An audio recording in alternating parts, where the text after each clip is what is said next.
Um, what's gonna say? Hey, I'm sorry, mind blank. Hey guys, so like I just got like a new rig, so like hopefully my lighting looks a little bit better today. I don't know if you can tell the difference, or not. I have a ring light. Let me show you. So I think that made a difference. So this is like the new setup I have. At some point, I have to get an adapter where I can like hook up the mic. This is a microphone. This is a ring light. Actually, you put your phone on this side, so that I'll be doing them from my phone, so that camera will be a little bit better too. So hopefully, the ones that I do at my job will look a little bit more, look a little bit better. But anyways, I'm pretty excited about that. All that stuff just came in, so I'm excited. Let me know if you actually see a difference with this light. I can't tell because I'm literally been looking at this light. I'm literally staring at a light, so now I really can't see nothing. But anyway, so um, I that's why I don't have my glasses on, because in the glasses you can see the light. So yeah. So anyway, so when was it?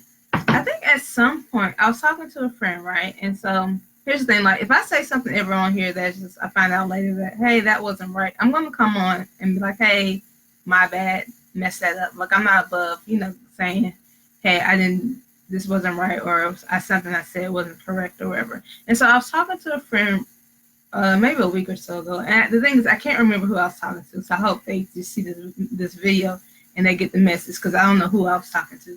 But one of the things that I've learned, well, that people have told me, and I might have gotten it a little bit mixed up. I think someone has told me that, and it might have been. So this is the message that I heard, was that God, if He's speaking to you like in dreams, then it might be a situation where you're not open to Him, like open to hearing His voice when you're awake. So when you're asleep is the time your flesh is asleep. So that's the only time God can speak to you. That's what the message I've heard. And so from somebody I follow, I don't even know who, I follow a lot of people, so I don't know who said it. But I honestly think now, looking back, that they might have said, if God only speaks to you in dreams, then maybe. But then that might be a situation where you might want to, really pay attention to it, because you might be closing yourself off to hearing God's voice, like when you're awake. And so I think I told somebody that because they was talking about how God, talked to them in dream, and I was just like, basically telling them what I basically learned was like, hey, you want to make sure that you're not. And it was more so just like a cautionary type thing. It was like, make sure you're not closed off to hearing God in other ways. That God can speak to you in dreams, but make sure that's not the only way He can speak to you. And so later I watched, I think it was at the conference I went to, they was talking about it. And like it was random, like the subject had nothing to do with dreams or anything like that. But then the person mentioned like, hey, I know this thing that's going around where people are saying like God can if He only talks to you in dreams, then you're closed off or whatever. Basically what I just said, like that's what she was saying. But she was like, counter, when God was talking to Solomon, and asked him like, what do you want? And Solomon responded, I want wisdom to lead your people.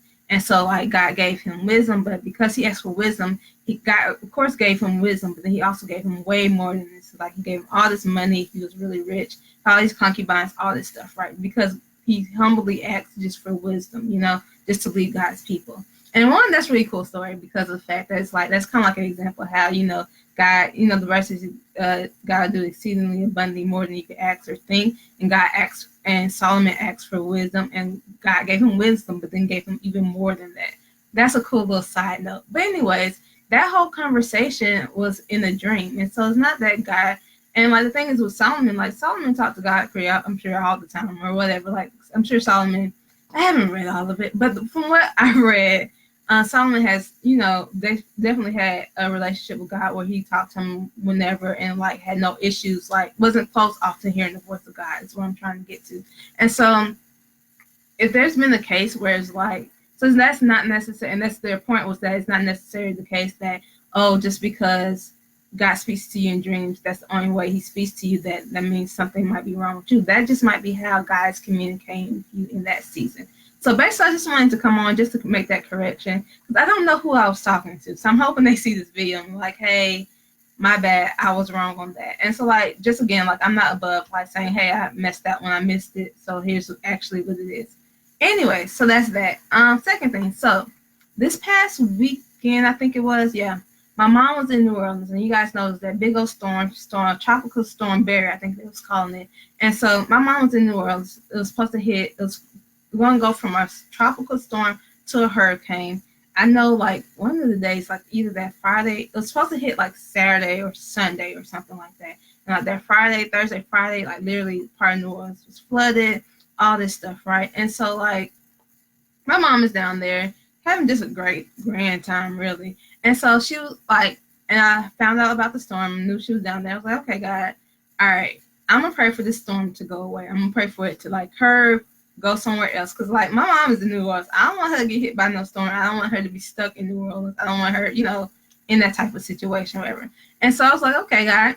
Well, in the Bible, Jesus, talked to the storm, like they were on the boat, the storm was happening. I think Jesus was asleep. Jesus was asleep in the bottom of the boat. The disciples is real frantic because it's a storm. They're in the middle of a storm, and they come down, wake Jesus up.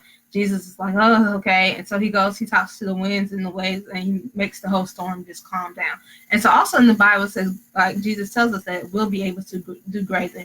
So we can do greater than what Jesus did. Like, so the miracles that we read about that Jesus did in the Bible, we can do that and greater because it literally says that you'll be able to do greater. So then my thought process is, okay, well, if Jesus talked to the storm, like he was right next to the storm and like commanded it to like, to stop, that means if I'm in North Carolina, if I'm in North Carolina, I can just pray for that storm in Louisiana or wherever it was in that area, in the Gulf area, to stop, and it should be able to it should just stop, right? Or actually, my prayer wasn't necessarily there to stop. I was just like, just veer off somewhere else.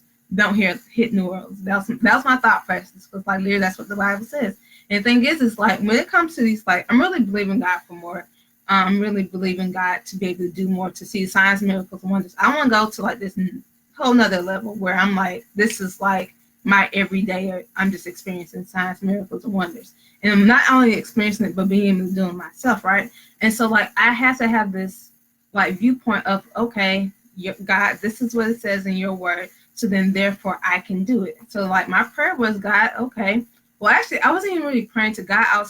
I was basically commanding the storm to go and just veer off into another direction and to not hit New Orleans, right? And so I talked to my mom, I want to say that I talked to her like Friday, and they had plans to get a flight to leave out Saturday morning, like 6 a.m. first flight out before the storm was supposed to hit. And then I didn't really hear anything. So like it was supposed to be a 6 a.m. flight. I didn't hear anything. I called around noon or so. And she was like, no, we're still in New Orleans. It's sunny. No rain, nothing, everything's cool, but we couldn't get out. They couldn't get out. They was flying out Delta and they couldn't get out, right? So I was like, okay, all right. And so then they was like, but we got a flight for Sunday morning, 6 a.m. All right, cool, whatever. And so after church, I called her, like, hey, did you get back? No, wait, she texted me saying that they got back fine and everything. I was like, okay, cool. And so I didn't think nothing else about that. I didn't think nothing else about the prayer I prayed, nothing else, right? And so then I talked to my mom again on Tuesday, right? And she was like, yeah. I was just like, oh, just calling, make sure y'all good or whatever. She's like, yeah, everything's cool. And she's like, it's the craziest thing. Like that storm, it was supposed to hit New Orleans. Like it literally just like literally the storm just veered off to a different direction. I was like, shut your mouth. She brought it back to my remembrance. Like literally that was the prayer that I prayed, that for the storm to literally go into a different direction. New Orleans didn't get hit at all. And so am I saying that I alone controlled this one storm, or this huge storm, that I did it by myself? I don't know, maybe, possibly. I don't know. But I'm not gonna be like I didn't. I'm sure other people were praying for the storm not to hit and all that other stuff.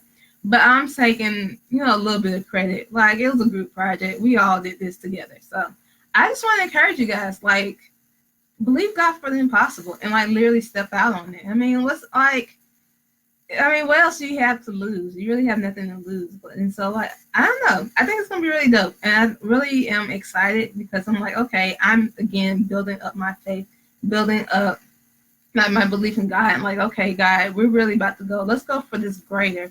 Like, I don't want to just do what Jesus did, even though that's, at one point, to even do the same things that Jesus did in the Bible, it's like, that's a big step like that. But now it's like, okay, I want to do that, and then I want to do greater. So I'm, like, really excited. So, like, I just want to encourage you guys, like, to really, like, believe for more. Believe that God can use you in a greater capacity is what I'm really trying to get at. So, yeah, I hope you guys have a great rest of your day. I'm about to eat lunch, so I'm not going to be on here long. And so, yeah, I just wanted to come on for those two things. So I will talk to y'all later.